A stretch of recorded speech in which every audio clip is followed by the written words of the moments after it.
Hi friends, இன்னைக்கு knees கிச்சனில் நம்ம பார்க்க போகிற ரெசிபி என்னோட ஸ்டைல் ராஜ்மா மசாலா. இது ஒரு கம்ப்ளீட் பிகினர்ஸ்க்கான கைட். இந்த ராஜ்மா மசாலாவை நான் சொல்லித்தர போகிற timings, ingredient measurements, gas measurements இதெல்லாம் பர்ஃபெக்டாக நீங்கள் பண்ணிங்கன்னா உங்களுக்கு கண்டிப்பாக வாயில் போட்டால் கரையிற மாதிரி ஒரு ராஜ்மா மசாலா வரும். இன்னைக்கு நான் நிஞ்சா குக்கரில் பண்ண போகிறேன். பட் நீங்கள் எந்த எலக்ட்ரிக் குக்கர்லையும் இந்த ரெசிபி பண்ணலாம். ப்ரெஷர் குக்கரோட மெஷர்மெண்ட்ஸையும் நான் சொல்லிட்டு வரேன். எலக்ட்ரிக் குக்கர் இல்லாட்டி பரவாயில்ல, இதை ப்ரெஷர் குக்கர்லையும் பர்ஃபெக்டாக பண்ணலாம். இப்போ வாங்க வீடியோக்கு போகலாம்.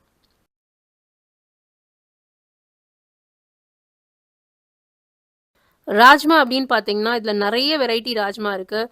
ரெட் ராஜ்மா, சித்ரா ராஜ்மா, ஜம்மு ராஜ்மா அப்படின்னு லிஸ்ட்டு சொல்லிகிட்டே போகலாம். நீங்கள் கூகுள் பண்ணி பார்த்தீங்கன்னா உங்களுக்கு நல்லாவே தெரியும். நான் இன்னைக்கு குக் பண்ண போகிறது சித்ரா ராஜ்மா. நான் எப்போதுமே சித்ரா ராஜ்மா தான் குக் பண்ணுவேன். ஏன்னா அதில் தான் டேஸ்ட் வந்து பர்ஃபெக்டாக இருக்குது. நல்ல மெல்ட் இன் மவுத்தும் ரொம்ப பர்ஃபெக்டாக கிடைக்கிறது. இந்த ராஜ்மா பொறுத்த மட்டும் கொஞ்சம் கூட கசப்பு தன்மையே இருக்காது. ஆல்மோஸ்ட் எல்லா ஊர்லேயும் கிடைக்கும். இந்தியா சிங்கப்பூரில் இருந்தீங்கன்னா சத்வா ஃபுட்ஸில் கிடைக்கிறது. எல்லா ஊர்லேயுமே இது கிடைக்கிறது. இது கிடைக்கிறது ரொம்ப ஈஸி இப்போலாம். நான் சொல்லித்தர போகிற ரெசிபி சித்ரா ராஜ்மாவுக்கு மட்டும்தான் பர்ஃபெக்டாக ஒர்க் ஆகும். மீதி வெரைட்டிஸ்க்கு அந்த அளவுக்கு ரிசல்ட்ஸ் பர்ஃபெக்டாக இருக்காது. நான் டெஸ்ட் பண்ணி பார்த்துட்டேன். சித்ரா ராஜ்மா குவான்டிட்டி அப்படின்னு பார்த்தீங்கன்னா 1 கப் எடுத்துக்கிறேன். இன்றைக்கி நான் சொல்லித்தர போகிற எல்லா மெஷர்மெண்ட்டும் இந்த 1 கப் ராஜ்மா வச்சு தான் வரப்போகுது. நீங்கள் பிகினர்ஸாக இருந்தீங்க அப்படின்னா ஃபர்ஸ்ட் ரவுண்ட் குக் பண்ணும்போது 1 கப்பு வச்சு ட்ரை பண்ணி பார்த்துட்டு செகண்ட் டைம் நீங்கள் இன்க்ரீஸ் பண்ணிக்கோங்க. முதல்ல இந்த ராஜ்மா ஊற வைக்கணும். அதுக்கு நல்லா ஒரு 2-3 டைம்ஸ் வாஷ் பண்ணிவிட்டு 10 மணி நேரம் ஊற வைக்கலாம். நல்லா தாராளமாக தண்ணி விட்டுட்டு ஊற வைங்க. இது நல்லா பெருசாகும். 10 மணி நேரத்துக்கு அப்புறம் உங்கள் ஃபிங்கர்ஸில் இப்படி எடுத்து பிரேக் பண்ணிங்கன்னா ஈஸியாக பிரேக் பண்ண வரணும். அதுக்கப்புறமா இந்த தண்ணியை கொட்டிட்டு ஒரு வாட்டி வாஷ் பண்ணுங்க. ஏன்னா 10 ஹவர்ஸ் சோக்கிங் டைம் அப்படிங்கிறது கொஞ்சம் ஸ்மெல் கொடுக்கும். அந்த ஸ்மெல்லை நம்ம ரிமூவ் பண்ணணும். இதை நல்லா வாஷ் பண்ணி முடிச்சதுக்கப்புறமா நம்ம ராஜ்மாவை குக் பண்ண வேண்டியதான். குக்கர் பேஸில் ராஜ்மாவை சேர்த்துக்கோங்க. அதுக்கு மேலே 1 கப்பு ராஜ்மாவுக்கு 5 கப்பு தண்ணி கணக்கு அதை சேர்த்துக்கலாம். அதுக்கு மேலே ஒரு பிரிஞ்சி இலை, 1 இன்ச் பட்டை, 2 படா இலாச்சி அப்படின்னு சொல்லுவாங்க. உங்ககிட்ட படா இலாச்சி இல்லை அப்படின்னா நீங்கள் ரெகுலர் காடமும் 3 சேர்த்துக்கோங்க. 1 டீஸ்பூன் உப்பு, அதாவது 1 கப்பு ராஜ்மாவுக்கு 1 டீஸ்பூன் உப்பு தான் கணக்கு. அதுக்கப்புறம் 1/2 டீஸ்பூன் எண்ணெய். நான் இன்னைக்கு ஃபுல்லாக கடலெண்ணெய் தான் யூஸ் பண்ண போகிறேன். நீங்கள் உங்கள் regular vegetable cooking oil use பண்ணிக்கலாம். நல்லெண்ணெய் மட்டும் வேண்டாம். 1/2 டீஸ்பூன் எண்ணெய் எதுக்கு சேர்க்குறோம் அப்படின்னா அப்போ தான் இந்த ராஜ்மா நல்லா பர்ஃபெக்டாக குக் ஆகி வெளில வரும். இப்போ ராஜ்மா வச்சாச்சு. நெக்ஸ்ட்டு தக்காளி வெங்காயத்தை வைக்கலாம். தக்காளி வெங்காயத்தை ஆயிலில் நல்லா வதக்கி அரைச்சி எடுத்து வச்சுக்கலாம். பட் நான் அதை ப்ரிஃபர் பண்ண மாட்டேன். நமக்கு எக்ஸ்ட்ரா ஒரு 20 ml ஆயில் ஆகும். அதுக்கு பதிலாக இந்த மாதிரி ப்ரெஷர் குக்கர்லேயே வச்சு நம்ம குக் பண்ணிடலாம். இப்போ குக்கரில் இடம் இருந்தது அப்படின்னா இந்த ராஜ்மாக்கு மேலே இந்த மாதிரி ஒரு குக்கர் செப்பரேட்டர் வச்சுட்டு அதுக்கு மேலே தட்டை போட்டு நம்ம தக்காளி வெங்காயத்தை குக் பண்ணலாம். இடம் இல்லைன்னா நீங்கள் செப்பரேட்டாக குக் பண்ணணும். இப்போ என்கிட்ட இடம் இருக்குது, அதனால் நான் வைக்கிறேன். ஒரு குக்கர் செப்பரேட்டர் வச்சுட்டு அதுக்கு மேலே ஒரு பிளேட்டை வச்சுட்டு அதுக்கு மேலே 5 மீடியம் சைஸ் தக்காளி, நல்ல பழுத்த தக்காளியை எடுத்துக்கோங்க. இதை நீங்கள் வந்து வேணா வெட்டி வைக்கலாம், இல்லாட்டி ஃபுல்லாக வைக்கலாம். அது உங்கள் சாய்ஸ் தான். அதுக்கு பக்கத்தில் 2 மீடியம் சைஸ் வெங்காயத்தை தோல் உரிச்சு இந்த மாதிரி பீசஸாக கட் பண்ணி சேர்த்துக்கோங்க. இப்போ குக் பண்ணுற டைம் சொல்கிறேன், கேட்டுக்கோங்க. நிஞ்சா குக்கர் யூஸ் பண்ணிங்கன்னா ப்ரெஷர் குக்கர் ஆப்ஷன் சூஸ் பண்ணிட்டு லோ ப்ரெஷரில் 18 மினிட்ஸ் குக் பண்ணோம். இன்ஸ்டன்ட் பாட் இருந்ததுன்னா நீங்கள் இதே ஆப்ஷன் யூஸ் பண்ணிக்கலாம். இல்லாட்டி மீட் ஸ்டூ அப்படின்னு ஒரு ஆப்ஷன் இருக்கும். அந்த ஆப்ஷனில் 22 மினிட்ஸ் வைக்கலாம். மீட் ஸ்டூ தான் ஆக்சுவலி ரொம்ப பர்ஃபெக்டாக இன்ஸ்டன்ட் பாட் பொறுத்து மட்டும் வரும். நீங்கள் மீதி எல்லா எலக்ட்ரிக் குக்கர்லையும் pressure cooker option low pressure 18 minutes வச்சுக்கோங்க. நீங்கள் ரெகுலர் ப்ரெஷர் குக்கர் வச்சுருந்தீங்க அப்படின்னா 6 மினிட்ஸ் விட்டு பாருங்கள். சம்டைம்ஸ் ஜாஸ்தி தேவைப்படும். பட் நெக்ஸ்ட் டைம் அதே நம்பரை வச்சுக்கோங்க. ப்ரெஷர் குக்கர் மட்டும் முதல் வாட்டி நம்ம கொஞ்சம் ட்ரையல் அண்ட் எரர் பண்ணி தான் பண்ண வேண்டியிருக்கு. ஏன்னா ஒவ்வொரு ப்ரெஷர் குக்கருக்கு இது மாறின்னு இருக்கு. பட் வாட்டர் மெஷர்மெண்ட்ஸ் இது எல்லாமே சேம் தான். அது வந்து சேஞ்ச் கிடையாது. ப்ரெஷர் குக்கிங் டைம் மட்டும் நீங்கள் வந்து முதல் வாட்டி செக் பண்ணி எழுதி வச்சுக்கோங்க. நான் உங்களுக்கு பதம் காமிக்கிறேன், அந்த பதத்துக்கு வரணும், அதான் கணக்கு. இப்போ ப்ரெஷர் கம்ப்ளீட்டாக நேச்சுரலாக ரிலீஸ் ஆனதுக்கப்புறம் திறந்து பார்த்தோம்னா நம்ம தக்காளி வெங்காயம் வந்து இந்த மாதிரி குக் ஆகிருக்கும். இதோட தண்ணி சேர்ந்து வந்திருக்கும். அந்த தண்ணி நமக்கு தேவை. ஸோ அதனால் ஸ்ட்ரெயின்லாம் பண்ணாமல் அப்படியே எடுத்து ஒரு ஃபேன் கிழப்ப வச்சுடுங்க. கூல்டவுன் ஆனதுக்கப்புறம் நம்ம வந்து அரைக்க போகிறோம். நெக்ஸ்ட் நம்ம ராஜ்மா பார்க்கலாம். ராஜ்மாவோட பதம் காமிக்கிறேன். பதம் பார்த்தீங்கன்னா இந்த மாதிரி தான் இருக்குது. அப்படியே உங்களுக்கு ஈஸியாக வந்து கையில் வந்து பேஸ்ட் மாதிரி பண்ண முடிஞ்சிடும். ஆனால் ஃபுல்லாக இருக்கும், அதான் கணக்கு.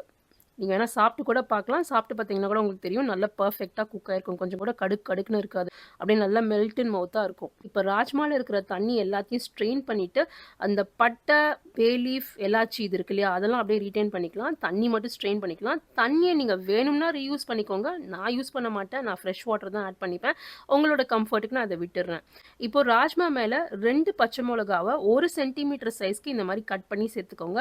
உங்களோட ஸ்பைஸ் லெவலுக்கு ஏத்தா மாரி உங்களுக்கு ஜாஸ்தி வேணா இன்க்ரீஸ் பண்ணிக்கோங்க. சாப்பிடும்போது இந்த மிளகாவோட கடிச்சு சாப்பிட்டோம்னா ஸ்பைஸ் நல்லாருக்கும். ஸோ அதனால ஸ்பைஸ் லெவல்ஸ் மட்டும் உங்களுக்கு ஏத்த மாரி இந்த இடத்துல மாத்திக்கோங்க. ஒரு 10 மினிட்ஸ்ல நம்ம தக்காளி வெங்காயம் நல்லா கூலா இருக்கும். இத நம்ம வந்து மிக்ஸி ஜார்ல சேர்த்துக்கலாம். இதுல தண்ணி இருக்கு இல்லையா? அந்த தண்ணியும் சேர்த்துக்கோங்க. அதுக்கு மேல 1 கப் ராஜ்மாக்கு 1 டீஸ்பூன் ஜிஞ்சர் கார்லிக் பேஸ்ட் தான் கணக்கு. இத நல்லா போட்டுட்டு ஜூஸ் மாரி அரைச்சு எடுத்துக்கோங்க.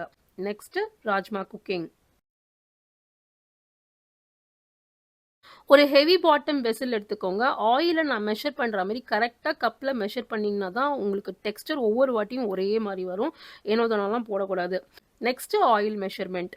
நீங்க நான்ஸ்டிக் யூஸ் பண்ண போறீங்க அப்படின்னா 45 ml ஆயில் போறோம். இல்ல நான் நான்ஸ்டிக் யூஸ் பண்ண போறதில்ல அப்படின்னா ஃபர்ஸ்ட் டைம் குக் பண்ணும்போது 60 ml ஆயில் யூஸ் பண்ணிக்கோங்க. செகண்ட் டைம் வேணும்னா ரெடியூஸ் பண்ணிக்கோங்க. பட் மினிமம் 45 ml வேணும்.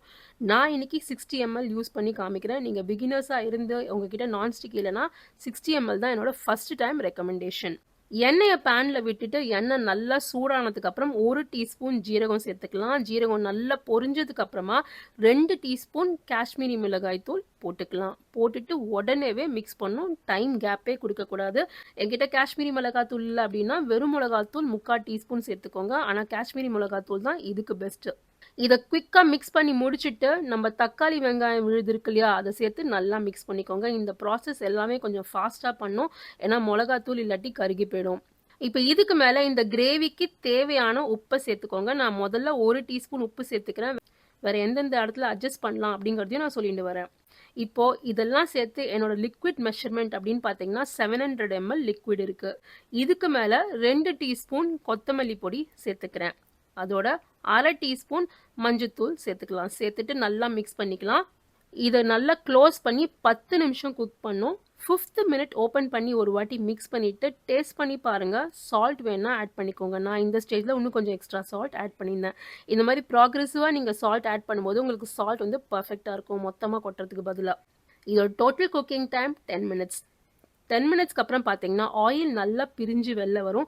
நீங்கள் 60 ml ஆயில் விட்டால் மட்டும்தான் ஆயில் பிரிஞ்சு வரும். 45 mlக்கு இந்த அளவுக்கு ஆயில் பிரிஞ்சு வராது. பட் ஆயில் பிரிஞ்சு வந்தால் தான் உங்களுக்கு வந்து இது பர்ஃபெக்டாக குக் ஆயிருக்கு அப்படிங்கிற இண்டிகேஷன் கொடுக்கும். அதுக்காக தான் ஃபர்ஸ்ட் டைம் 60 ml ஆயில் சொல்கிறது. செகண்ட் டைம் நீங்கள் குறைச்சிக்கலாம். இப்போ நம்ம ராஜ்மாவை சேர்த்துக்கலாம். சேர்த்துட்டு நல்லா மிக்ஸ் பண்ணிட்டு கிரேவியோட கன்சிஸ்டன்சி பார்த்துக்கோங்க.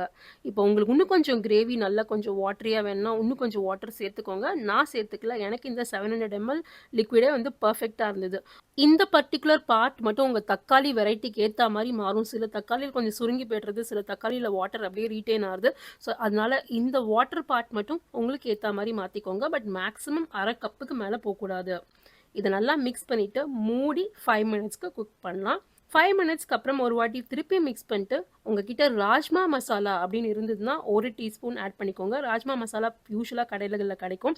அது யூஸ் பண்ணுறீங்க அப்படின்னா அது 1 டீஸ்பூன் ஆட் பண்ணிக்கோங்க. இல்லாட்டி உங்கள் வீட்டில் கரம் மசாலா இருந்ததுன்னா 1/2 டீஸ்பூன் சேர்த்துக்கோங்க. கணக்கு டிஃப்ரென்ஸ் பார்த்துக்கோங்க. ராஜ்மா மசாலானா 1 டீஸ்பூன், கரம் மசாலானா 1/2 டீஸ்பூன். இதை சேர்த்து நல்லா மிக்ஸ் பண்ணிட்டு 2 நிமிஷத்துக்கு மறுபடியும் மூடி குக் பண்ணலாம். 2 நிமிஷத்துக்கு அப்புறமா தாராளமாக கொத்தமல்லி நறுக்கி போட்டுக்கோங்க. இதையும் நல்லா மிக்ஸ் பண்ணிட்டு மறுபடியும் க்ளோஸ் பண்ணி 2 மினிட்ஸ்க்கு குக் பண்ணுங்க. அதுக்கப்புறமா கேஸை ஆஃப் பண்ணி க்ளோஸ் பண்ணிவிட்டு 5 to 10 மினிட்ஸ்க்கு அப்படியே விட்டுடுங்க. கொஞ்சம் இந்த ஃப்ளேவர்ஸ்லாம் கொலாபரேஷனுக்கு டைம் கொடுக்கணும். நம்ம உடனே சாப்பிட்டோம்னா சரிப்பட்டு வராது. So 5 to 10 minutes waiting time பர்ஃபெக்டாக இருக்கும். வெயிட்டிங் டைம் முடிஞ்சதுக்கப்புறம் நம்ம ராஜ்மா மசாலா ரெடி. இது நல்லா ஒரு ஜீரா ரைஸோட தொட்டு சாப்பிட்டோம்னா சூப்பராக இருக்கும்.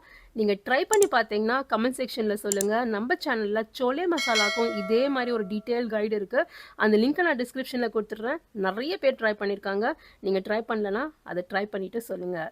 உங்களுக்கு இந்த வீடியோ யூஸ்ஃபுல்லாக இருந்திருக்கும்னு நினைக்கிறேன். உங்களை சீக்கிரம் இன்னொரு வீடியோவில் சந்திக்கிறேன். See you soon.